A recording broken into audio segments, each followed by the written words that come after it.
Bismillahirrahmanirrahim. Assalamu alaikum dear pre-9th class. How are you? Hope you all are fine. Today our topic is community level and biosphere level at the page number 10. हम level of organisations को discuss कर रहे हैं. सबसे पहले हमने cellular level को discuss किया, उसके बाद फिर मॉलिक्यूलर लेवल को डिस्कस किया, ऑर्गेनेलिस को डिस्कस किया, tissue, organ and individual level, population level को डिस्कस किया. आज हम डिस्कस करेंगे कम्युनिटी लेवल. कम्युनिटी किसे कहते हैं कि जब डिफरेंट पॉपुलेशंस इकट्ठी होती हैं एक इन्वायरमेंट में तो उसको कहते हैं कम्युनिटी लेवल. तो कम्युनिटी लेवल की डेफिनेशन देखेंगे. सबसे पहले a community is an assemblage of different populations interacting with one another with in the same environment. Okay, इसमें डिफरेंट पॉपुलेशंस पाई जाती हैं, डिफरेंट पॉपुलेशंस एक साथ रह रही होती हैं तो उसको कहते हैं कम्युनिटी लेवल.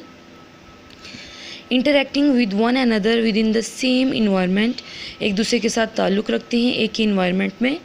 अ फॉरेस्ट में be considered as a community, एक जंगल जो है वो कंसिडर किया जाता है कि ये कम्युनिटी है. It include different plant, micro organism, fungi and animal species. तो एक जंगल के अंदर क्या होता है, मुख्तलिफ़ किस्म के पौधे होते हैं, माइक्रो ऑर्गेनिज़म्स होते हैं, फंजाई होते हैं, एनिमल स्पीशीज़ होते हैं, तो उसको कंसिडर किया जाता है कि ये कम्युनिटी है. नेक्स्ट देखेंगे communities are the collection of organism. Community जो है मुख्तलिफ़ ऑर्गेनिज़म्स का कलेक्शन होता है. इन विच वन पॉपुलेशन में इंक्रीज़ एंड अदर में डिक्रीज़. तो इसमें एक पॉपुलेशन जो है वो इंक्रीज़ होती है, दूसरी कम होती है, मतलब एक दूसरे के ऊपर डिपेंड करते हैं. तो एक पॉपुलेशन जो है जो फूड ले रही है दूसरी पॉपुलेशन से तो वो पॉपुलेशन जो है वो कम हो जाएगी. तो जो फूड ले रही है उसकी पॉपुलेशन जो है वो इंक्रीज़ हो जाएगी, जो फूड का सोर्स बन रही है उसकी पॉपुलेशन कम हो जाएगी.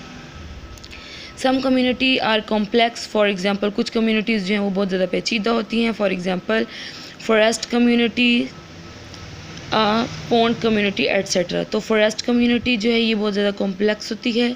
और पॉन्ड कहते हैं तालाब कम्युनिटी. पॉन्ड कम्युनिटी जो है, पॉन्ड भी कम्युनिटी है क्योंकि इसमें भी डिफरेंट ऑर्गेनिजम्स पाए जाते हैं, प्लांट्स भी पाए जाते हैं, माइक्रो ऑर्गेनिज्म भी पाए जाते हैं, इसमें फंजाई भी पाई जाती है और एनिमल स्पीशीज़ भी पाई जाती हैं. तो पॉन्ड जो है ये भी कम्युनिटी है. तो जो फॉरेस्ट कम्युनिटी है एंड पॉन्ड कम्युनिटी है ये भी बहुत ज़्यादा कॉम्प्लेक्स है. Next is the biosphere level. सबसे पहले बायोस्फीयर लेवल की डेफिनेशन देखेंगे. The part of the earth inhabited by organisms communities is known as biosphere.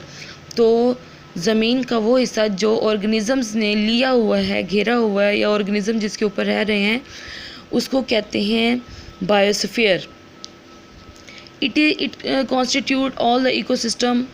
इसके अंदर तमाम इकोसिस्टम पाए जाते हैं. एरियाज़, इकोसिस्टम क्या है, areas where living organisms interact with the non living. तो ऐसा एरिया जिसमें लिविंग ऑर्गेनिजम्स जो हैं वो एक दूसरे के साथ इंटरैक्ट करती हैं नॉन लिविंग ऑर्गेनिजम्स के साथ. जैसे फॉर एग्जांपल लिविंग ऑर्गेनिज्म हम हैं या एनिमल्स हैं, वो डिपेंड करते हैं नॉन लिविंग थिंग्स पर. नॉन लिविंग थिंग्स क्या हैं, हवा, पानी, रोशनी, कंपोनेंट्स ऑफ द इन्वायरमेंट के नॉन लिविंग कंपोनेंट्स पे.